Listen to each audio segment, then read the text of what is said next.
வணக்கம்.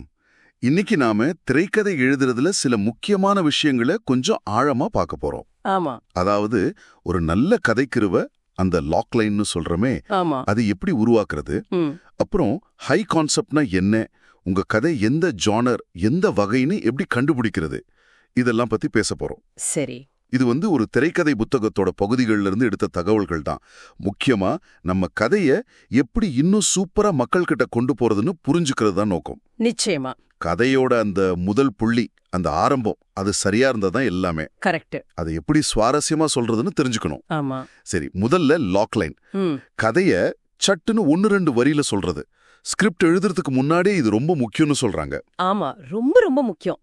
இது நிஜமாவே அந்த அளவுக்கு உதவுமா, இல்ல சும்மா ஒரு ஃபார்மாலிட்டிக்கா? இல்ல ஃபார்மாலிட்டிலாம் இல்ல.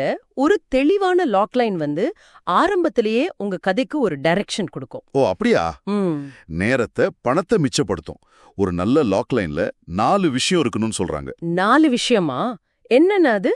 1 முரண்பாடு, ஐரணி, ஆமா. அதுதான் கவனத்தை ஈர்க்கும். சரி. 2வது மனசுல ஒரு வலுவான சித்திரம், கம்பெல்லிங் மென்டல் பிக்சர், ம் கேட்ட உடனே படம் கண்ணுல விரியணும். ஓகே. 3வது யாருக்கான படம், அதோட பட்ஜெட் இப்படி இருக்குன்னு ஒரு ஐடியா, ஆடியன்ஸ் அண்ட் காஸ்ட். ம் இது பிசினஸ்க்கு முக்கியம். ஆமா, அது முக்கியம். 4வது நல்ல ஒரு கில்லர் டைட்டில், கவரக்கூடிய தலைப்பு. ம். இதுதான் உங்க ஐடியாவோட அடையாளம். அடா சூப்பர். இந்த 4 சேர்ந்ததுதான் ஒரு நல்ல லாக் லைன். ஆமா, அதுதான் அந்த ஐடியாவோட டிஎன்ஏ மாதிரி. சரி, இப்போ இந்த லாக் லைனை வச்சு என்ன பண்றது? டெஸ்ட் மார்க்கெட்டிங் அப்படின்னு ஒரு விஷயம் சொல்றாங்களே, அது என்ன? அது ரொம்ப சிம்பிள், ஆனா பயங்கர பவர்ஃபுல் டெக்னிக். சொல்லுங்க. உங்க லாக் லைன் முடிஞ்ச வரைக்கும் நிறைய பேர்கிட்ட சொல்லி பாக்குறது. ஓ, யார்கிட்ட வேணா? யாருக்கிட்ட வேணா, ஃப்ரெண்ட்ஸ், தெரியாதவங்க, ஏன் அந்த பிளேக் ஸ்னைடர் சொல்ற மாதிரி காஃபி ஷாப்ல கியூல நிக்கிறவங்க கூட சொல்லி பார்க்கலாம். அப்படியா? ஆமா. அப்போ அவங்க முகத்தை பார்த்தாலே தெரியும் உங்க ஐடியா புரியுதா, போர் அடிக்குதா, இல்ல இன்ட்ரெஸ்டிங்கா இருக்கான்னு. ஆமா, இல்ல நம்ம கதை நமக்கு ரொம்ப பிடிச்சிருக்கும், ஆனா மத்தவங்களுக்கு அது எப்படி இருக்குன்னு. கரெக்ட். ஒரு அந்நியர் எனக்கு புரியலேன்னு சொல்லும் போதுதான், அடடே நாம இன்னும் கொஞ்சம் சிம்பிளா சொல்லணுமோன்னு தோணும். ஆமா, அனுபவம் நமக்கு பெருசா இருக்கலாம், ஆனா அது ஒரு கதையா, இது என்ன அப்படின்ற கேள்வியா மாத்தணும்ல. சரியா சொன்னீங்க. அந்த உண்மையான ஃபில்டர் பண்ணாத ஃபீட்பேக் அங்கதான் கிடைக்கும். சரி, அது லாக் லைனை இன்னும் ஷார்ப்பாக்க உதவும். கண்டிப்பா.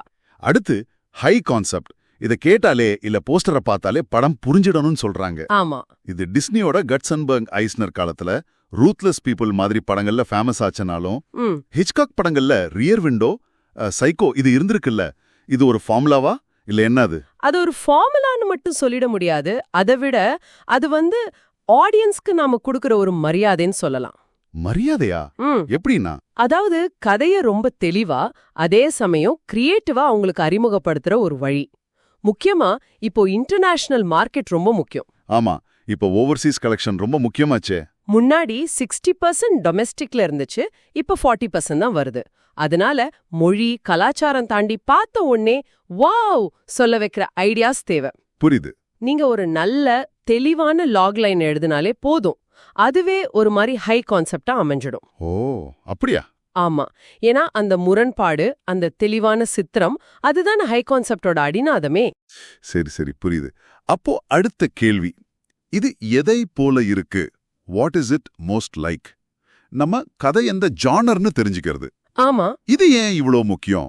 ஏன்னா ஒவ்வொரு ஜானருக்குன்னு சில எதிர்பார்ப்புகள் இருக்கும் ஆடியன்ஸ்க்கு. அது நம்ம புரிஞ்சுக்கிட்டா தான் புதுசா ஏதாவது பண்ண முடியும். அதே give me the same thing only different அப்படின்னு ஹாலிவுட்ல சொல்லுவாங்கல்ல, அது மாதிரி. சரி, உங்க ஜானர்ல இதுக்கு முன்னாடி வந்த படங்களை நல்லா பார்த்தா எது கிளீஷே எது ஒர்க் அவுட் ஆச்சுன்னு தெரியும்.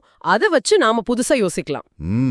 பொதுவா ரொமான்டிக் காமெடி, ஆக்ஷன் சொல்றதை தாண்டி கதையோட கருவை வச்சு ஒரு 10 வகை சொல்றாங்க இந்த புத்தகத்துல. 10 வகையா? ஆமா, அது ஒரு கைடு மாதிரி. 2 உதாரணம் பார்க்கலாமா? ஓ சொல்லுங்க. 1 monster in the house.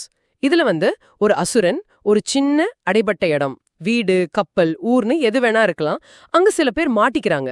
O jazz, alien மாதிரி. அதேதான். ஃபேட்டல் அட்ராக்ஷன் கூட இந்த வகைதான்.